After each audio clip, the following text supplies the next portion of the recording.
সত্যিকার অর্থেই তিনি একজন দেশমাতা ছিলেন এবং মানুষের ভালোবাসায় তিনি রূপান্তরিত হয়েছিলেন দেশনেত্রীতে। শ্রদ্ধায় স্মরণে দেশনেত্রী এনটিভির এই বিশেষ আয়োজনটিতে আমি দিঠি আনোয়ার আপনাদের সবাইকে আরও একবার আমন্ত্রণ জানাচ্ছি। স্বভাবতই আজকে আমরা আলোচনা করব আমাদের এই শ্রদ্ধেয় মহৎ ব্যক্তিত্বকে নিয়ে। শ্রদ্ধা ভরে স্মরণ করব শ্রদ্ধেয় বেগম খালেদা জিয়ার কার্যক্রম এবং কার্যবিধি এবং তার সাথে কাটানো স্মৃতি, সেই মূল্যবান মুহূর্তগুলো নিয়ে। আজকে আমরা আমাদের স্টুডিওতে আমন্ত্রণ জানিয়েছি আমাদের অত্যন্ত প্রিয় দুজন ব্যক্তিত্বকে। আমাদের সাথে রয়েছে সবার প্রিয় সঙ্গীত শিল্পী আলম আরা মিনু এবং সেই সাথে আমাদের আরেকজন প্রিয় ছোট ভাই মহিন। তোমাদের দুজনকেই স্বাগত জানাচ্ছি আমাদের আজকের এই আয়োজনটিতে। তোমাকেও স্বাগতম এবং এনটিভিকে অনেক অনেক শুভেচ্ছা। আমি যেটা বলছিলাম যে সত্যিকার অর্থেই তিনি একজন দেশনেত্রী, যেটা গত 31শে ডিসেম্বর আমরা দেখলাম যে লাখো লাখো কোটি কোটি মানুষের ঢল তার জানা যায় এবং অনেক লোক রয়েছেন যারা হয়তো শারীরিকভাবে সেখানে উপস্থিত থাকতে পারেনি, কিন্তু যার যার অবস্থানে থেকে দেশমাতার জন্যে দোয়ায় সবাই আসলে আমরা সামিল হয়েছিলাম। তো প্রথমে আলম আরা মিনু, তোমার কাছেই আমি আসবো এবং তোমার তো অনেক স্মৃতি আমাদের এই দেশনেত্রীকে নিয়ে এবং সেখান থেকে আমাদেরকে কিছু বলো। আমি সর্বপ্রথম শ্রদ্ধা ভরে স্মরণ করছি আমাদের তিনবারের প্রধানমন্ত্রী এবং দেশনেত্রী খালেদা জিয়াকে, তার আত্মার মাগফিরাত কামনা করছি। আমার অনেক স্মৃতি তার সাথে, কোনটা যে বলবো। এত ছোট ছিলাম, আমার খুব ছোট বয়সে বিয়ে হয়। আমার হাজব্যান্ড দেশ বরেণ্য সুরকার সেলিম আশরাফ, ওনার হাত ধরেই আমি আসলে যাওয়া আসা শুরু করি। বিশেষ করে উনি ছিলেন জাসাসের ফাউন্ডার প্রেসিডেন্ট। তো জাসাসটাকে উনি গড়ে তুলেছিলেন যখন আমাদের শ্রদ্ধেয় প্রেসিডেন্ট সাহেব জিয়াউর রহমান বেঁচে ছিলেন তখন। তো অনেক কাজ করেছেন ওনার সাথে। তারপর ওনার অনেক দেশের গান, তারপর ওই যে ছিপছিপে এক ছোট্ট ছেলে দেখতে ছিল শ্যামল, জন্মেছিল বাগবাড়ি গায়ে, নাম ছিল তার কমল। এই গানগুলো আমাদের একটা শিল্পী গোষ্ঠী ছিল, অনির্বাণ শিল্পী গোষ্ঠী, ওখান থেকে আমরা সবসময় এই গানগুলো গাইতাম। তো আমি তখন অনেক ছোট, ক্লাস 8-9-এ পড়ি। তো তখন থেকে অনির্বাণে যাওয়া আসা, সেই সুবাদে আমরা সব সময় এই জাসাসের সব প্রোগ্রামগুলোতে আমাকে ডাকতো। তো আমাদের ম্যাডাম আমাকে অনেক স্নেহ করতেন, অনেক অনেক আদর করতেন। সেলিমা আপাকে সব সময় বলতেন, আমি তো আসলে খুব চাপা আর একটু ইন্ট্রোভার্ট, একটু চুপচাপ ছিলাম। কারণ আমার শুধু মনে আছে যে স্টেজে উঠলেই ওনার দিকে তাকালে আমি একদম মানে যাকে বলে উনি কিরকম একটা গভীর দৃষ্টিতে তাকিয়ে থাকে একেবারে একদম। এবং স্টেজটা যত দূরেই থাকতো না কেন, স্টেজে উঠে যদি ওনাকে সালাম দেওয়া হতো উনি আবার সেই সালামের উত্তরটা সালামটা নিতেন এবং ওখান থেকেই জিজ্ঞেস করতেন কেমন আছো তুমি, তোমার গান বাজনা কেমন চলছে। বা এটা আমি যত বছর, মানে সেই 35 বছরের কথা বলি, তখন থেকেই আমি যতবার আমি বিএনপি তারপর জাসাসের প্রোগ্রামে গিয়েছি বা বিভিন্ন ধরনের দলীয় প্রোগ্রামে, তো আমার কাছে সবসময় উনি ছিলেন একটা ভালোবাসার মানুষ। একদম। যেমন আমার কাছে আরেকটা ব্যাপার মনে হয় যে ইঞ্জিনিয়ারিং ইনস্টিটিউটে একবার প্রোগ্রামে আমি, আয়ুব বাচ্চু আর আসিফ গিয়েছি। তো আমাকে সবসময় সেলিমা আপা ইন্সপায়ার করতো যেতে। আমি একটু ভয় পেতাম তৎকালীন সময় তিনি তো সংস্কৃতি প্রতিমন্ত্রী ছিলেন। ওনার সাথে আমি অস্ট্রেলিয়াতেও গিয়েছি, চীনে একবার গিয়েছি প্রোগ্রাম করতে। তখন আমার মনে পড়ে আমার স্মৃতিটা কীরকম, আমি একটা সাদা শাড়ি পরে প্রোগ্রামে গিয়েছি ইঞ্জিনিয়ারিং ইনস্টিটিউটে। তা আমি ভাবি যে উনি হয়তো আমাকে আর মনে রাখেননি, কিন্তু স্টেজে ওঠার সাথে সাথে মানে সেই প্রোগ্রামে উনি স্ট্রেইট জিজ্ঞেস করলেন কেমন আছো, সেলিম আশরাফ সাহেব কেমন আছে। এবং এটা সারা মিটিংয়ে বাইরেও তো বড় বড় এলইডিতে দেখা যায়। তো আমাদের এক ভাই এটা পরে বললেন যে আপা যে আপনাকে জিজ্ঞেস করলেন, ম্যাডাম যে আপনাকে জিজ্ঞেস করলেন, এই কথাটা সারা বাংলাদেশের মানুষ শুনেছে, আপনার সাথে কথা বললেন এত সুন্দর করে পারিবারিকভাবে, মানে মনে হচ্ছিল না ওটা এত আন্তরিকতা, এত স্টেজে উঠলেই। আর সবসময় লাস্ট আমার ওনার সাথে দেখা হয় নারী দিবসের একটা প্রোগ্রাম ছিল, ওটা গুলশানে হয়েছিল।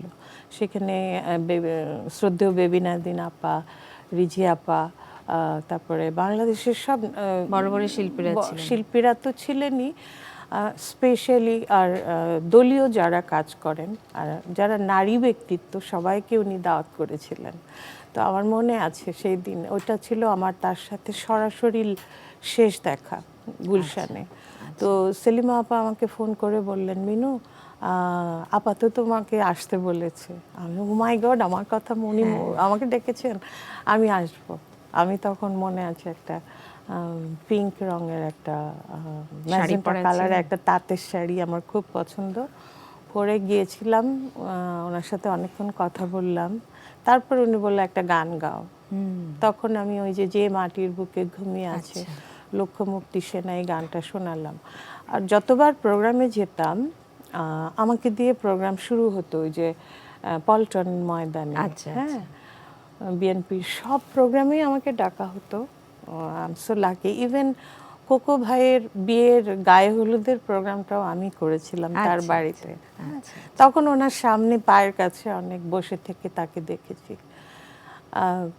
এই স্মৃতিগুলো যখন মনে পড়ে, উনি এত মায়াময়, এত আদর করতেন সবাইকে, এবং শিল্পীদের প্রতি তার একটা প্রচন্ড রকমের ভালোবাসা তো ছিল, শ্রদ্ধাবোধও ছিল, এবং সবসময় খুব সম্মান করতেন আসলে তিনি। হ্যাঁ, আর আমাদের মধ্যে যেটা কাজ করতো, আমরা যারা শিল্পী তখনকার, উনি যতদিন দেশ শাসন করেছেন, দেশের জন্য দেশের সবাইকে উনি ভালোবেসেছেন, ততদিন ওনার সামনে আমাদের কখনো ইচ্ছাও করেনি যে একটু অন্যরকম গান গাই। মানে থাকে না অনেক সময় কমার্শিয়ালি একটু কিছু করার না, একদম সোবার আমি যে বাতাসে ফোটে ফুল দিয়ে শুরু করতাম।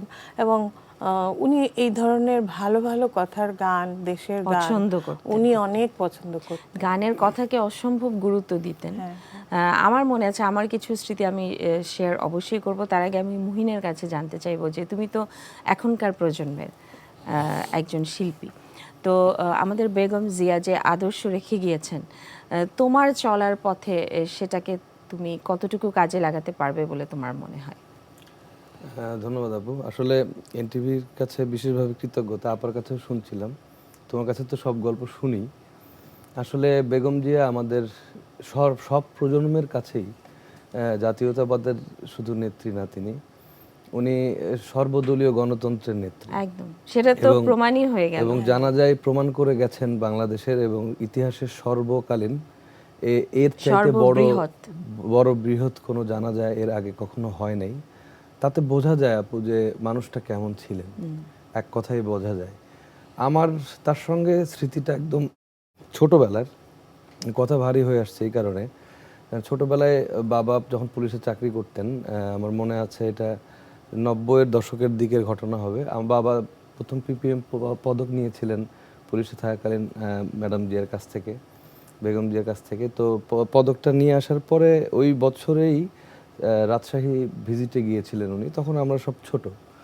তো পাশ থেকে যখন আমরা দেখছি, আমার মনে আছে যে ছোট বাচ্চাদেরকে উনি খুব আদর করতেন।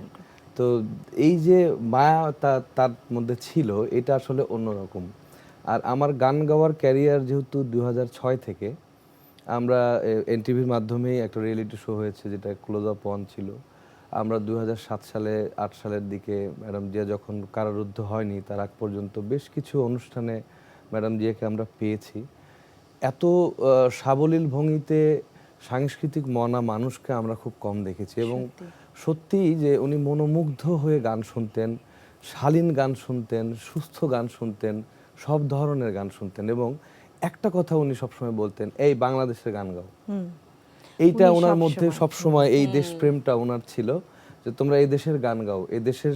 এবং উনি সবসময় ওনার গান শেষে ওনার যে বক্তব্যটা থাকতো, এই বক্তব্যটা উনি বলতেন সবসময় যে এ প্রজন্ম তোমরা যারা এখন গান গাইছো, এবং ভবিষ্যতেও যারা গাইবে তারা এদেশের বাংলাদেশের বাংলা গানকে যেন ধরে রাখতে পারো সেটার দিকে নজর দিও।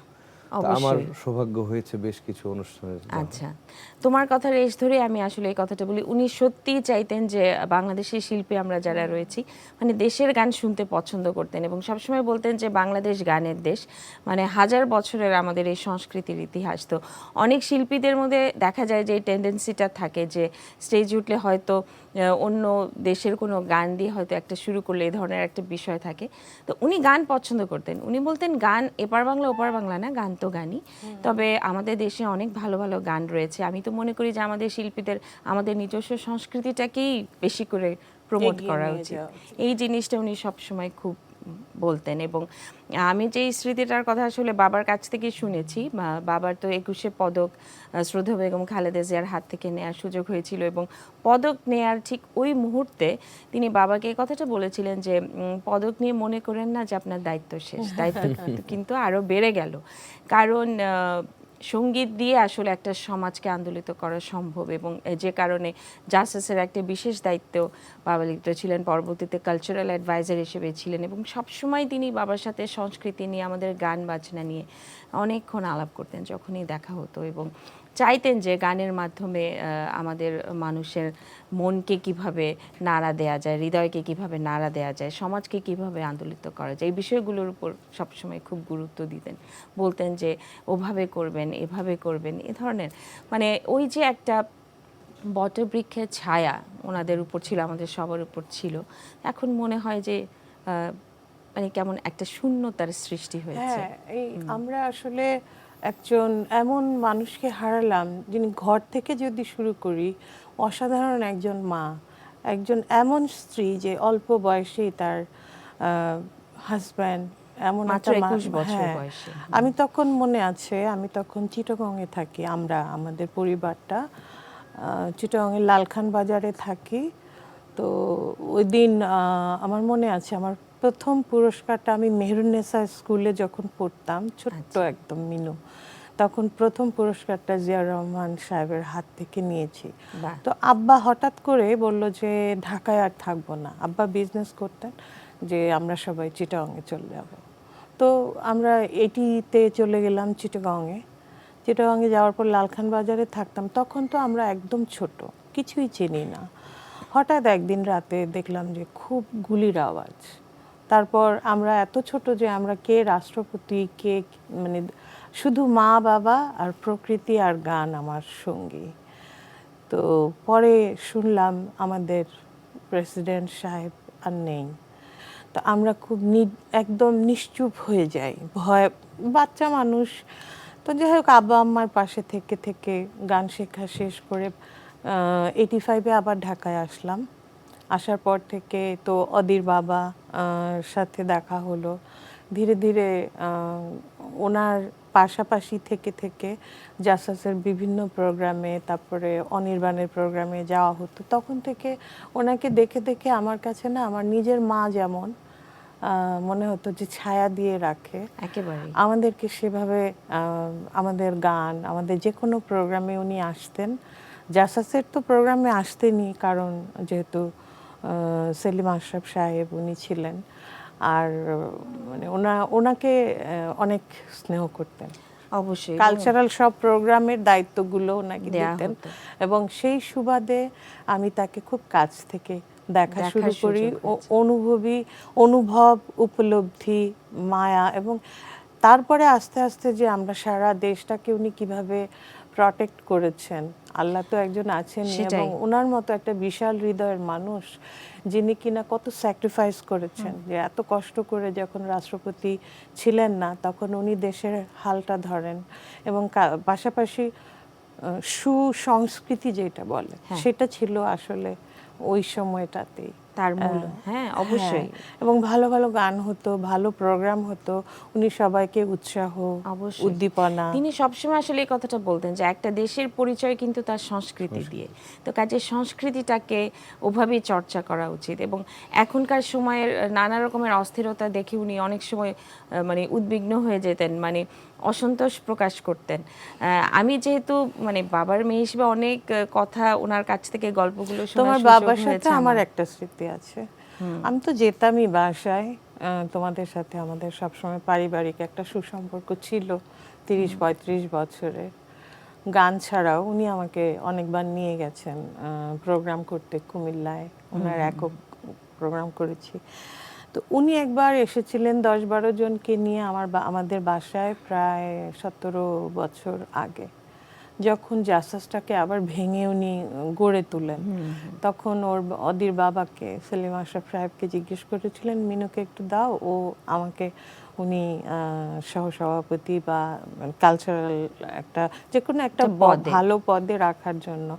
তো হয়েছিল কি, তখন আমি এত ছোট যে একটা সংগঠন চালানো, বা ওর বাবা বলেছে ও তো গান সবসময় বিএনপির প্রোগ্রামগুলো সারা জীবনই ও করছে, ও আরেকটু ম্যাচিওর হোক তারপরে সে আবার আসবে, আর এমনিতে তো কন্টিনিউ করবে। তো আসলে একটা সংগঠন বা একটা দেশ চালানো it's not a matter of joke, oh my God. এবং যেখানে মাত্র 21 বছর বয়সে তিনি স্বামী হারা হন, এবং দেখা যায় যে ওই যে তুমি যেটা বলছিলে যে দেশের হাল ধরতে বা রাজনীতির হাল ধরতে পরিস্থিতি তাকে বাধ্য করে। হ্যাঁ, এবং সেই 84 সাল থেকে যখন বিএনপি চেয়ারপারসন হিসেবে উনি, আমি বলবো যে ওনার অক্লান্ত পরিশ্রমে দলটাকে একটা বিশেষ জায়গায় নিয়ে যাওয়া এবং দেশ পরিচালনার ক্ষেত্রে উনি যে উদাহরণগুলো আসলে রেখে গিয়েছেন, এটা তো সত্যিই বিশ্বকে অবাক করার মতো। আর কতটা ধৈর্যশীল, কতটা সহনশীল একজন মানুষ ছিলেন, যে এত দুঃখ কষ্টের ভেতরে এতটুকু উঁচু গলায় কারোর সাথে কথা বলা বা কাউকে কোনো রকমের কোনো অশালীন কোনো শব্দ দিয়ে আঘাত করা, এই জিনিসগুলো আসলে কখনোই আমরা ওনার ভেতরে দেখিনি। যে কারণে ওনার প্রতি আমাদের ওনার নামটা উচ্চারণ করবার সাথে সাথে একটা শ্রদ্ধাবোধ জন্মায় মনের ভেতর, মানে আমরা অনেকটা আবেগ আপ্লুত হয়ে যাই। আমি যখন শুনলাম উনি নেই, তখন থেকে অনেকটা বাকরুদ্ধ ছিলাম বাসায়। তুমি তো জানো আমার মা বাবা হাজব্যান্ড কেউ নেই, মেয়েটাও একা। তো আমি নীরবে সারাক্ষণ শুধু ওনার যত বক্তৃতা, ওনার কথা, আবার আমরা যেমন করে হয় না যে নিজেকে অনুভব করাই যে উনি কি বলে গেছেন, উনি কি চাইতেন, মানে কোথাও দেখিনি যে উনি এতটুকু অধৈর্যের সাথে কারোর সাথে খারাপ ব্যবহার করেছেন, বা দেশের প্রত্যেকটা বিপদে আপদে উনি বলিষ্ঠ কণ্ঠ হয়ে দেশের পাশে, দেশের মানুষের পাশে ছিলেন, আমাদের পাশে ছিলেন। আমরা একটা কি বিশাল মানুষকে হারিয়েছি। এবং ওনার আরেকটা বিষয় ছিল মুহিন, আমরা যেটা দেখেছি যে যখন উনি দেশের বিভিন্ন প্রত্যন্ত অঞ্চলে তিনি যেতেন, এবং উনি না মানে নট দ্যাট যে হ্যাঁ ওইখানকার যিনি প্রধান আছেন শুধু তার কথাগুলো শুনবেন, উনি না সাধারণ মানুষের কথাগুলো শুনতে চাইতেন। মানে একদম ভিতরে গিয়ে উনি জানতে চাইতেন যে আসলে মানুষের কষ্টটা কোথায় আছে, যা বা না পাওয়ার বেদনাটা কোথায় আছে, বা অভাবটা কোথায়, মানে সবার কাছ থেকে উনি জানতে চাইতেন, যাতে করে ওইটার উপর কাজ করে পরবর্তীতে এই ক্ষেত্রে যেন ওনাদের ওই পরিস্থিতি থেকে ওনাদেরকে বের করে কিভাবে আনা যায়, বা বিপদ থেকে কিভাবে উদ্ধার করা যায়, বা উন্নতির দিকে নিয়ে যাওয়া যায়, এই বিষয়গুলো না আমাকে খুব মুগ্ধ করতো। কারণ ছোটোবেলায় আসলে মানে অনেক জায়গায় যাওয়ার সুযোগ হয়েছে আমার, যখন প্রত্যন্ত অঞ্চলে উনি ঘুরে বেড়াতেন দেশের জন্য। তো সেই জিনিসগুলো আমি দেখতাম এবং মুগ্ধ হতাম, সত্যিই তাই। এবং সত্যিকার অর্থে আজকে আমরা এমন একজন মানুষকে হারিয়েছি যে মানে এই শূন্যতাটা কখনোই পূরণ হবে না। তবে সাথে সাথে মানুষ তো আশা নিয়েই বাঁচে। উনি যেহেতু ওনার যোগ্য প্রতিনিধিকে রেখে গিয়েছেন, এবং দীর্ঘ 17 বছর পরে আমার কাছে মনে হয় যে আমরা বোধহয় একজন পরিশীলিত তারেক রহমানকে পেয়েছি, এবং তাকে নিয়ে আমাদের অনেক আশা যে তিনি তার মা বাবার আদর্শকে ভেতরে লালন করে দেশকে এবং দেশের মানুষকে একটা মানে একটা বিশেষ জায়গায় উনি আমাদেরকে নিয়ে যাবেন, এটাই আসলে ওনার কাছে। আর আমার একটা বেশ আমরা একটা আশার আলো দেখতে পাচ্ছি, যেমন তারেক জিয়া সাহেব তার মেয়েকে কিন্তু সবকিছু ট্রেন শেখাচ্ছেন, এবং দাদি তাকে অনেক কিছু, অনেক আদর ভালোবাসা, মানে ও যে অনেক কিছুকে ভেতরে ধারণ করছে, এবং ভবিষ্যতের একটা আশার আলো দেখতে পাচ্ছি। মুহিন, মিনু আপা জাইমার কথা বলছিল, তরুণ প্রজন্মের আশার আলো, এবং তুমিও তরুণ প্রজন্মের একজন। তো তোমাদের কি মনে হয় যে বর্তমানে দেশের কোন জিনিসটা অভাব আছে, যে জিনিসটার একটা আমি বলবো যে যেই জিনিসটার অভাব আছে মানে সেই জিনিসটার একটা মানে একটা উন্নতির দিকে যাওয়ার একটা পথ তৈরি করা। তো এই বিষয়ে তরুণ প্রজন্মের আসলে অনেক কিছু করার আছে, করণীয় আছে। তো সঙ্গীতের মাধ্যমে তোমাদের কি কি পরিকল্পনা আছে যে সঙ্গীতের মাধ্যমে তোমরা ওই পর্যায়ে আমাদের এই বিষয়গুলোকে নিয়ে যাবে? তো তোমাদের কি কি পরিকল্পনা আছে আসলে এই বিষয়টার আমরা তো উপর? জাতীয়তাবাদের চেতনায় যারা বিশ্বাসী, দেশের স্বার্থে সংস্কৃতির সঙ্গে যারা কাজ করছি, আমরা আছি প্রতিনিয়ত।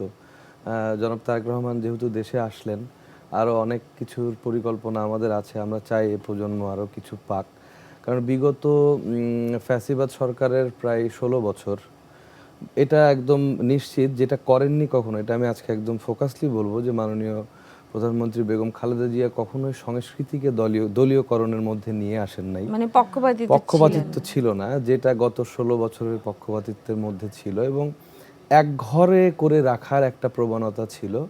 যেরকম আমার মনে হয় আমাদের তিনজনের কেউই গত 16 বছর বাংলাদেশ টেলিভিশনে কাজ করতে পারিনি। তো এই ধরনের আক্রমণাত্মক ভঙ্গি থেকে উনি কখনোই এই পক্ষ কখনো নিতেন না। উনি চাইতেন যে সকল প্রজন্ম যেন বাংলাদেশের বাংলা গানকে রিপ্রেজেন্ট করে। তিনি কিন্তু সবসময় বলতেন যে শিল্পীরা কিন্তু সার্বজনীন, দলীয় নয়। আমার দৃষ্টিতে আমি যদি বলি যে আমার গত 20-22 বছরের ক্যারিয়ারে আমি দেখেছি এক সরকার এক পক্ষীয় করে ফেলেন, আর আমরা যারা জাতীয়তাবাদের চেতনায় ছিলাম তাদেরকে পুরোপুরি স্তব্ধ করে দিয়েছিলেন। তো কর্নার করে দেওয়া। নিশ্চয়ই আগামী প্রজন্ম হিসেবে বা এই প্রজন্মের ছেলে মেয়ে হিসেবে আমরা চাই যে জাতীয়তাবাদের চেতনায় এই সংস্কৃতিকে বেগম জিয়া যেভাবে দেখতেন, যে এই দেশের স্বার্থে বাংলাদেশের সংস্কৃতিকে বিশ্বের দরবারে তুলে ধরতে হবে, নিশ্চয়ই আমরা চাই যে সেভাবেই চেতনাকে জাগ্রত করা হোক আসলে এবং আমাদের দেশটাকে সংস্কৃতিটাকে তুলে ধরা অবশ্যই হোক। সত্যিকার অর্থে আমরা কি মনে করি মানে আমাদের সঙ্গীতের এটা পুরো একটা গোটা পরিবার। তো সেখান থেকে কেউ আলাদা হয়ে যাওয়া এই জিনিসগুলো আসলে আসলে আমাদেরও ভালো লাগে না, তাই না? আমরা সবাই চাই যে একসাথেই কাজ করব, একসাথেই এগোবো, যেটাই করি একসাথেই করব। এবং বেগম জিয়াও কিন্তু এই আদর্শেই বিশ্বাসী ছিলেন। সবসময় তিনি বলতেন যে সবসময় সবাইকে নিয়ে তিনি এগোতে চাইতেন, সবাইকে নিয়ে তিনি কাজ করতে চাইতেন। আমার একটা বৈশাখী প্রোগ্রামের কথা মনে পড়লো আপা, যেটা 2008 সালে গুলশান কার্যালয়ে আমরা জনাব তখন বিশেষ সহকারী ছিলেন শিমুল বিশ্বাস আঙ্কেল, যেহেতু আমি পাবনার ছেলে, শিমুল আঙ্কেল এবং আমাদের আসিফ ভাই সবাই ফোন দিলেন যে তোমরা এই প্রজন্মের যারা তারা একটু ম্যাডাম জিয়া গান শুনতে চান, তোমরা আসো। তো আমার মনে আছে আমি, পুতুল, শশী, আমাদের পলাশ, আমরা 4জন বা 5জন এরকম হবে, আমরা মানে রাত্রি 8টা সাড়ে 8টার দিকে নোটিশ পেলাম যে বৈশাখীর একটা আয়োজনে মাননীয় প্রধানমন্ত্রী গান শুনবেন আমাদের। তো আমরা অবাক হলাম যে একজন প্রধানমন্ত্রী এত ভালোবাসার সাংস্কৃতিক মনা না হলে এই যে রাত 12টার পরে একটা বৈশাখীর উৎসব বা পরের দিন সারা বাংলাদেশে একটা বৈশাখী আমেজ তৈরি হবে, উনি সেটার সাক্ষী হয়ে থাকতে চান এই প্রজন্মের সাথে। এবং আমার মনে আছে উনি সময় চেয়েছিল যে না, আমি আধা ঘন্টা থাকবো, আধা ঘন্টায় যে কয়টা গান শুনবো তারপরে চলে যাব। এবং আমার বিশ্বাস যে ওই দিন প্রায় 2.5 ঘন্টার উপরে উনি বসে গান শুনছেন আমাদের। হ্যাঁ, এবং প্রায় রাত্রি 1:30 পৌনে 2টার দিকে উনি গুলশান কার্যালয় থেকে বাড়ি ফিরেছিলেন। তো আমার কাছে ওই দিন একটা জিনিসের ভালো লাগা ছিল যে আসলেই একজন দেশ প্রধান যদি সংস্কৃতি মনে হয় তাহলে এই দেশের সংস্কৃতি কখনো পিছিয়ে থাকবে না। আমার সেদিনই বিশ্বাস হয়েছিল এবং আমি সেটাকে ধারণ করেই চলেছি এবং এখনো চলছি। এবং আমার বিশ্বাস যে বাংলাদেশ জাতীয়তাবাদী দল বাংলাদেশের সঙ্গীত অঙ্গনকে একটা অন্য জায়গায় নিয়ে যাবে। অবশ্যই আমরা সবাই তো এটা আসলে আশা করি। তোমার তো বোধহয় পুরস্কার নেওয়ারও সুযোগ হয়েছে। হ্যাঁ, আমরা জিয়া শিশু একাডেমি থেকে একটা হলো, তখন আমরা জিসাস থেকে একটা প্রোগ্রামের আয়োজন হলো, আবুল হাসেম রানা ভাই ছিল তখন সভাপতি। আমরা ম্যাডাম জিয়ার কাছ থেকে সেই প্রজন্মের শিল্পী হিসেবে পুরস্কার গ্রহণ করলাম। আর অনেক আগের কথা বলতে নতুন করে কথা অত ভালোভাবে মনে নেই, তবে জাসাসের সঙ্গে কাজ করার, যেহেতু চাচা ছিলেন আমাদের অভিভাবক, গাজী চাচা, একজন গাজী মাজহারুল আহমদ থাকা মানে আমরা কিন্তু আর সংস্কৃতির বিচরণে কোনো বাধা পাইনি। তো উনি থাকার কারণে, গাজী চাচা থাকার কারণে আমরা কিন্তু বেশ কিছু প্রোগ্রাম করেছি, যে প্রোগ্রামগুলো একদম গোছানো বাংলাদেশের বাংলা গান নিয়ে গোছানো, এবং পুরো প্রোগ্রামটা মাননীয় প্রধানমন্ত্রী বসে দেখতেন পুরো তারপর অনুষ্ঠান, সেটাই আমরা অবাক হতাম, কারণ সেই অনুষ্ঠানগুলোতে তো যাওয়ার সুযোগ হয়েছে, মানে দেখতাম কি যদি 3 ঘন্টা 4 ঘন্টা ধরে প্রোগ্রাম হচ্ছে এবং পুরো প্রোগ্রাম জুড়েই উনি বসেছিলেন, মানে উনি মানে উপভোগ করছিলেন, মানে আনন্দ পাচ্ছিলেন, মানে এতটাই আসলে সংস্কৃতি মনা তিনি ছিলেন। আসলে এই মানুষগুলো যখন চলে যায় তখন কেমন যেন একটা হাহাকার তৈরি হয়, তাই না? মানে এখনকার পরিবেশটা একদম স্তব্ধ হয়ে গিয়েছে। হ্যাঁ, এত শূন্যতা বুকের ভিতর যেদিন দেখলাম যে উনি নেই, লাস্ট 16-17 বছর আমার কাছে কি মনে হতো জানো, যে আমি ওনার কাছে চলে যাই, ওনার পাশে থাকি, ওনাকে দেখে রাখি, উনি কি মানে এতটাই ভালোবাসতাম তাকে। তো সেটা হয়নি, কিন্তু কেন এটা মনে হয়েছিল যে আমি যার আদর্শে, যাকে দেখে গান করতে শিখেছি, আমাদের শ্রদ্ধেয় জিয়াউর রহমান, তার প্রতি একটা অন্যরকম ভালোবাসা এবং শ্রদ্ধা আমাদের সারা দেশের মানুষের ছিল, এবং উনি এতটাই ভালোবাসতেন, এটা আমরা ফিল করি নারী হিসেবে। এবং ওনাকে দেখলেই মনটা ভালো হয়ে যেত, হ্যাঁ। মানে ওনার সবকিছুতেই, ওনার গেট আপ বলো, ওনার ব্যক্তিত্ব, সবকিছুর মধ্যে একটা অন্যরকম আকর্ষণ বা চার্ম ছিল। উনি এত বেশি, ওনাদের ছবিগুলো যখন দেখি, বিশেষ করে ওনাদের যুগলে এখন মনে পড়ে যে ছবিগুলোতে কি যে পবিত্র একটা ভালোবাসা দুজনের ভেতর, এবং দেশপ্রেম। পাশাপাশি যখন অ্যাক্সিডেন্টলি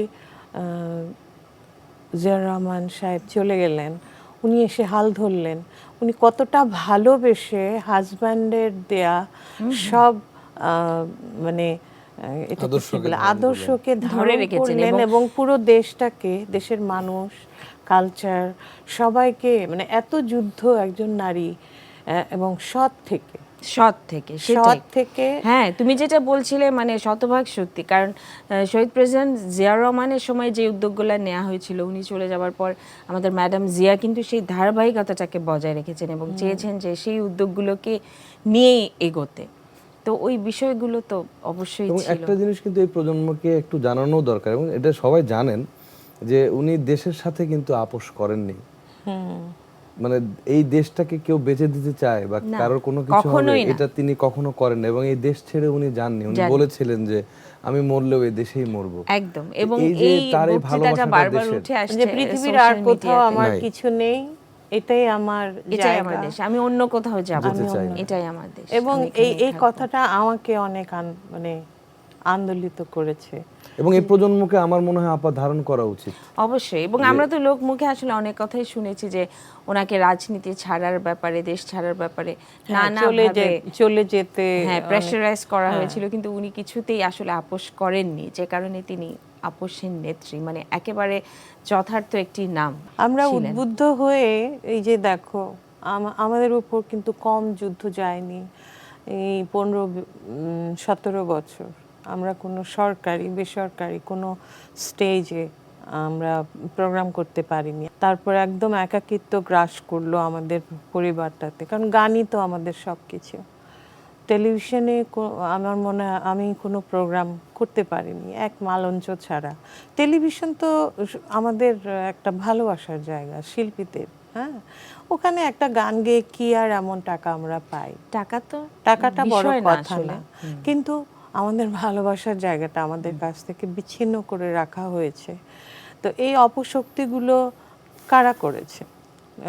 এই যে ডিভাইড করা শিল্পীদেরকে, হ্যাঁ, সংস্কৃতিতে যারা, হ্যাঁ, আমরা যে ছোটবেলা থেকে গান শিখেছি, হ্যাঁ, চর্চা করেছি, সাধনা করেছি, একটু একটু করে করে নিজেকে গড়ে তুলেছি, কারণ দেশকে ভালোবেসে। কারণ আমার মনে হয় ছোটবেলা থেকে আমি যত বেশি স্টেজে উঠলেই দেশের গান, তারপর তো বাংলা গান আছে, এবং সব সময় ভালো গান গাওয়ার চেষ্টা করেছি, ভালো গানের সাথে ছিলাম, ভালো প্রোগ্রামের সাথে ছিলাম। হঠাৎ করে প্রোগ্রাম নাই, কি যে কষ্ট করেছি 15-16টা সেটা কিন্তু একজন বছর। শিল্পীর জন্য একেবারে আমি বলবো যে ফ্রাস্ট্রেটিং বলো বা ডিপ্রেসিং একটা ব্যাপার হয়ে যায়, তাই না? হ্যাঁ, হঠাৎ সেলিম করে আশরাফ সাহেব তো কাজই করতে পারেননি প্রায়। উনি অসুস্থ ছিলেন যখন, তখন আমাদের দেশনেত্রী খালেদা জিয়া সেটাই। উনি আমাদের অনেক সাপোর্ট করেছেন ট্রিটমেন্ট করানোর জন্য যতটা সম্ভব। চেষ্টা করেছেন। আমরা লন্ডনে ওনার অপারেশন করতে গিয়েছিলাম তখন। তো ওখানে যাওয়ার পর অনেক, আমি তো আসলে ছোটবেলা থেকে অনেক স্টেজ করি, তো লন্ডনে একটা কালচারাল এনভায়রনমেন্ট ছিল। তো ওনার অপারেশন যখন সাকসেসফুল হলো তখন যে আমরা চলে আসব, আমি একবার বলেছিলাম দেশে তো অনেক অরাজকতা, গানও করতে পারবো না, তাহলে কি করব? আপনি তো জবও করেন না, আপনাকে তো টেলিভিশন আর কাজও করতে দেয় না, কি করব? থেকে যাই লন্ডনে। না না চলো, তো মানে আমার মায়ের কথা বলে, না তোমার গান গাইতে হবে বাংলাদেশে। আসলাম ঠিকই, কিন্তু এই যে যুদ্ধ করে 15-20টা বছর সুন্দর একটা সময় পেলাম না নতুন কিছু করার। তো এটা এইবার মনে হয় যে একটু নিজেকে ঝাড়া দিয়ে উঠেছি, দেশপ্রেমকে জাগাতে হলে গান গাইতে হবে অবশ্যই। এবং গান গাওয়াতে হবে। তখন আমি 10টি দেশের গান সুর করলাম। উদ্বুদ্ধ হয়েছে কিন্তু এই আমাদের ম্যাডামকে দেখে, দেশকে দেখে, দেশের প্রতি যে আমি কিন্তু দেশের বাইরে কোথাও অনেক দেশ ঘুরেছি, কিন্তু আমি কিন্তু কোথাও গিয়ে থেকে যেতে পারিনি এই অদির বাবার জন্য, এখন আমার মেয়ের জন্য। আমার মেয়ে কোথাও যেতে চায় না। আর আমিও যে খুব একটা যেতে চেয়েছি তা না, কিন্তু যখন মানুষের একদম দেয়ালে পিঠ ঠেকে যায়, কাজ করতে দেয়া হচ্ছিল না এতগুলো বছর, তো আমাদের তো স্টেজটাই সব, আমরা সব কিছু থেকে বঞ্চিত। এই কষ্ট কাউকে বলার নয়। অবশ্যই আসলে এই জিনিসগুলো থেকে আমাদেরকে বেরিয়ে আসতে হবে। হ্যাঁ। মানে 5 বছরের শিল্পী, মানে একজন সরকার ক্ষমতায় যাবে 5 বছর, তো 5 বছরের শিল্পী এটা তো আসলে হয় না। শিল্পী সার্বজনীন, সারা বছরের শিল্পী, সবসময় তারা কাজ করবে। শিল্পীদেরকে হ্যাঁ অনেক, তবে এই ক্ষেত্রে শুধুমাত্র কোনো দলকে আমি দোষী করতে চাই না, মানে অনেক শিল্পীদের ভেতরেও কিন্তু আমরা এই ধরনের টেন্ডেন্সিগুলো দেখি, যারা অনেক বেশি করে নিজেদেরকে একেবারে বিলীন করে দিয়ে একটা দলের ভেতরে ঢোকার জন্যে, যেই জিনিসগুলো আমি আসলে একজন শিল্পী হিসেবে সাপোর্ট করি না। অবশ্যই তার মোরাল সাপোর্ট থাকতেই পারে যে কোনো দলের প্রতি, তবে সেটা যেন হিংসাত্মক না হয়, যে না ও কিন্তু ওদের শিল্পী, একে এখানে ডাকা যাবে না, একে ওখানে দিয়ে, একে দিয়ে কাজ করানো যাবে না। এই বিষয়গুলো থেকে আসলে আমি মনে করি যে আমাদের বেরিয়ে আসা উচিত, কারণ আমাদের দেশনেত্রীকে আমরা কখনো দেখিনি হিংসাত্মক রাজনীতির সাথে কম্প্রোমাইজ করতে। উনি কখনোই এই জিনিসটা ছিলেন না। উনি চাইতেন যে সবাইকে নিয়েই তিনি কাজ করবেন, এই বিষয়গুলো আসলে। আর সত্যি কথা বলতে কি, ম্যাডামের সাথে স্মৃতিচারণ করতে গেলে তো এত অল্প সময় সেটা সম্ভব হয় না। আমার না অনেক ইচ্ছা ছিল জানো দিঠি, যে এবার ওনাকে গিয়ে সব বলবো। আমি তো চেপে রেখেছিলাম এতগুলো দিনে, এই অনুষ্ঠান না হলে কথাগুলো আমি জীবনে কখনো বলতে পারতাম না কাউকে। ভেবেছিলাম আমি ওনার সাথে এবার দেখা করে এই কষ্টগুলোর কথা বলবো। সেই আশাটা কিন্তু আমাদেরও ছিল, সবাই অপেক্ষা করছিলাম। আমরা অপেক্ষা করার কারণ এর আগেও তো বেগম জি অনেকবারই হাসপাতালে গিয়েছেন, কিন্তু উনি ফিরে এসেছেন। তো আমাদের ভেতরে সে আশাটা ছিল যে না অবশ্যই এবারও তিনি ফিরে আসবেন। তো যাই হোক, মানুষের সব আশা তো আর পূরণ হয় না, সবাইকেই যেতে হবে। তবে উনি হয়তো শারীরিকভাবে প্রস্থান নিয়েছেন, কিন্তু ওনার যে সবার কাজগুলো মনের রেখে ভিতর গিয়েছেন রয়ে গেছে, সবার ভেতর, সবার হৃদয়ে তিনি সবসময় চির অমর হয়ে থাকবেন। আমার আরো একটা প্রোগ্রামের কথা এই মুহূর্তে মনে পড়ছে। আমরা বগুড়ায় একটা প্রোগ্রামে গিয়েছিলাম, একদম ওনার শ্বশুরবাড়ি এলাকায়, শহীদ রাষ্ট্রপতি জিয়াউর রহমানের এলাকায়। এবং আমরা মনে আছে যে ওই যাত্রাপথে সিরাজগঞ্জ ক্রস করার পরে কিছু গাড়ি রোড অ্যাক্সিডেন্টে পড়ে গিয়েছিল, এবং তারপরেও সেখানে তো তার নিয়ম মাফিক পৌঁছাতে হবে। উনি স্টেজে আসার, যেহেতু আমরা শিল্পীরা প্রথম দিকে গান গাইতাম, স্বাভাবিক আমরা স্টেজের প্রথম দিকে গান গিয়ে তারপরে মঞ্চসভাটা ছেড়ে দিতাম। তো উনি স্টেজের পাশে এসে বসে জিজ্ঞাসা করছে শিল্পীরা আসছে তো, সবাই ঠিক মতো আসছে তো। এই কথাটা আমার কানে বাজে এখনো। মানে উনি সত্যই আপা যে শিল্পীদেরকে উনি অন্যরকম একটা স্নেহ করতেন, ভালোবাসতেন, এবং ওরা এই যে এত দর্শককে, এত ভালোবাসার মানুষকে এক জায়গায় করে রাখেন, এ দেশের সংস্কৃতিকে ধারণ করেন, এই বিষয়টা আমাকে তখন থেকে জাতীয়তাবাদের চেতনাকে ভালোবাসা শেখাতে শুরু করেন। এবং একজন জাতীয়তাবাদের চেতনায় তোমাকে উদ্বুদ্ধ করে। ডেফিনেটলি আমিও অতটা ভালোবাসতাম কি বাসতাম না সেটা তখনও বুঝি নাই, বাট আমার বাবা হয়তো রাজনীতি করতেন, করেন এখনো। তো সেটা করতে গিয়ে এই যে বিড়ম্বনা, এই যে দেশপ্রেম, সব কিছুই বুঝে ওঠার আগে একজন নেত্রীকে দেখছি যিনি এই দেশটাকে ধারণ করেন, যিনি এই দেশের সংস্কৃতিটাকে ধারণ করেন, যিনি এই দেশের তরুণ প্রজন্ম সহ সকল প্রজন্মকেই ভবিষ্যৎ প্রজন্মের কাছে কিভাবে নিয়ে যাওয়া যায় সেই দিক নির্দেশনা দিয়ে যেতেন। তো অনুষ্ঠানে ওনার কথা কিন্তু আমরা খুব মন দিয়ে শুনতাম, এবং আমরা অনুষ্ঠানে গিয়ে যখন দেখলাম যে উনি সবার খোঁজ খবর নিচ্ছেন এবং স্টেজে উঠে বলেন তোমরা সবাই ঠিক আছো, সবাই ঠিক মতো এসেছো, তো এই যে একজন মা হিসেবে, একজন অভিভাবক হিসেবে দায়িত্ববোধটা, সবার খোঁজ খবর নেয়া, এইটা কিন্তু উনি, এবং শেষ পর্যন্ত উনি যখন আমরা ঢাকার উদ্দেশ্যে রওনা দিই, সবাই সাবধানে যাবেন, সবাই ঠিকমতো যাবা, তোমরা কে কোথায় যাচ্ছ, কোথায় ঠিকমতো যাবা, এই যে একটা ভালো লাগা, একটা ভালোবাসা, এমনি তার প্রতি শ্রদ্ধাবোধ বাড়িয়ে দেয়। এবং তার এই যে দেশপ্রেমটা, দেশের ভালোবাসাটা, এটা এ প্রজন্মের একটা শিক্ষা, যে এই দেশ ছেড়ে কিন্তু উনি কখনো যাননি। ওনার উপরে এত অত্যাচার, এত জুলুম, এত নির্যাতন হয়েছে, কারণ ওনাকে অবরুদ্ধ করে রাখা হয়েছে, এটা বাংলাদেশের সকল মানুষ জানেন। এবং আমরা চাই এই প্রজন্মটা তাকে ভালোবেসে বাংলাদেশের সংস্কৃতি অঙ্গনে আমরা যারা কাজ করি, জাতীয়তাবাদের চেতনাকে বিশ্বাস করি, বাংলাদেশকে ভালোবাসি, আমরা চাই যে এরকম আদর্শের মহিষী নারী কালেভদ্রা আমাদের বাংলাদেশের সাথে কখনোই হয়তো বা আসবেন না আর, কিন্তু উনি বেঁচে থাকবেন প্রজন্মের পরে প্রজন্মের মানুষের কাছে, নিঃসন্দেহে।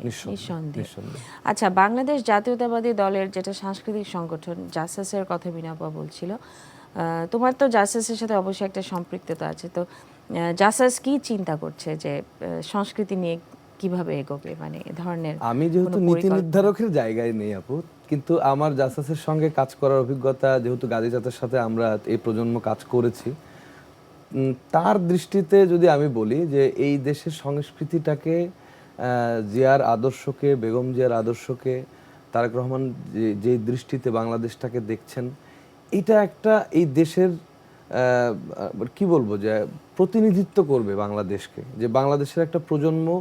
আমরা কিন্তু দেখি, একটু ছোট করে বলি আপু, যে আমরা দেখি যে দেশের বাইরের শিল্পীদের আনাগোনা আমাদের দেশে খুব বেশি হয়।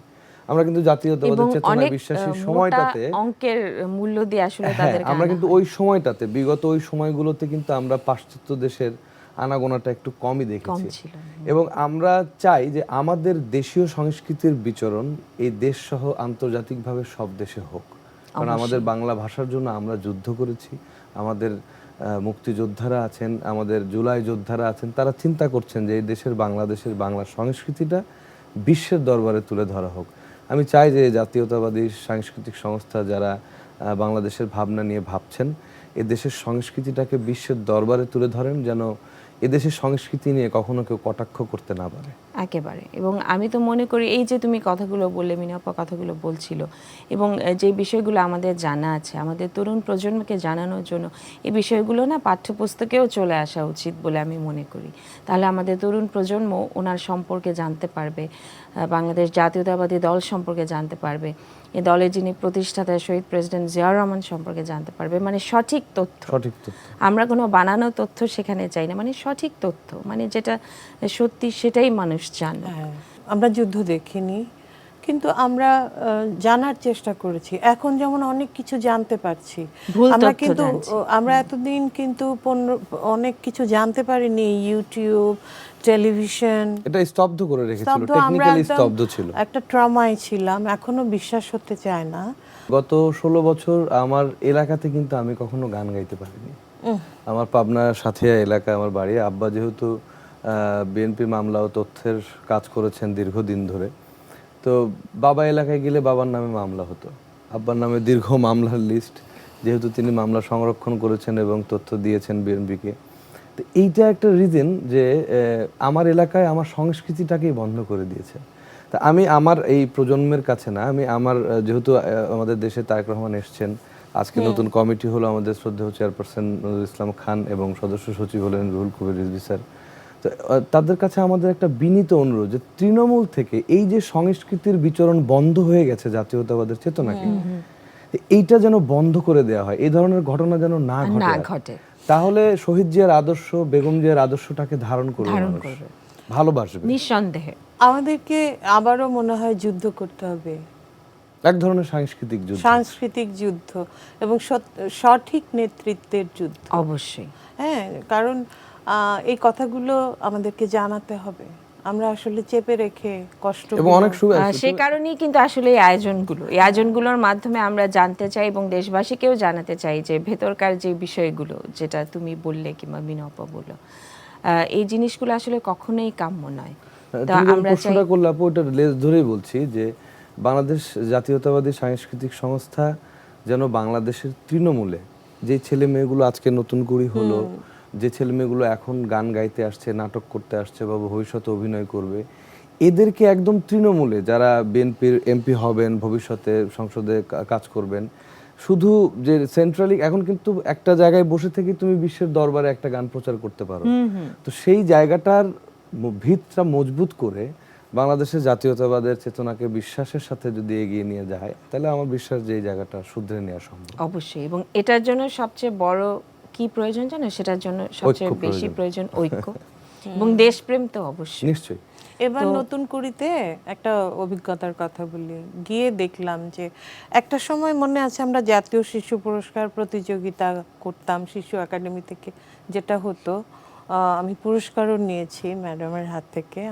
তখন যে একটা সুস্থ সংস্কৃতির একটা চর্চা ছিল সব ঘরে ঘরে, এবার কিন্তু আমি নতুন কুড়ি অনেকদিন পর আরম্ভ হলো, তো প্রায় 20 বছর পর। তুমি বিচারকের, হ্যাঁ, আমিও ছিলাম, মহিনও ছিল। আমি খুব মিস করেছি, আমি দেশের বাইরে ছিলাম। আমি যশোরে গিয়েছিলাম, খুব ভালো লেগেছে। কিছু ছেলে মেয়ে অসাধারণ গায়। খুলনাতে গিয়েছি, তার আগে আমরা একটা ও আমাকে একটা দাওয়াত দিয়ে নিয়ে গিয়েছিল, এটা ছিল গাইবান্ধাতে। আচ্ছা, হ্যাঁ, গাইবান্ধার গায়ন অসাধারণ প্রোগ্রাম হয়েছে।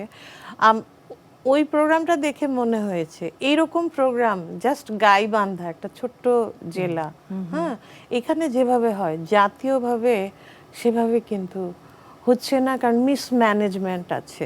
হ্যাঁ, ওই যে বললাম না যে অনেক ছেলে মেয়ে ভালো গাইতে চায় এবং সুযোগের অভাবে সুযোগের ব্যাপার আছে। আরেকটা হলো উৎসাহ উদ্দীপনা, শুধু ফার্স্ট হয়ে আসলো এটা হলো না, তাদেরকে কন্টিনিউ করানো, সবসময় কাজে লাগানো, সঠিক পথটা দেখানো, তাদেরকে তুলে আনা।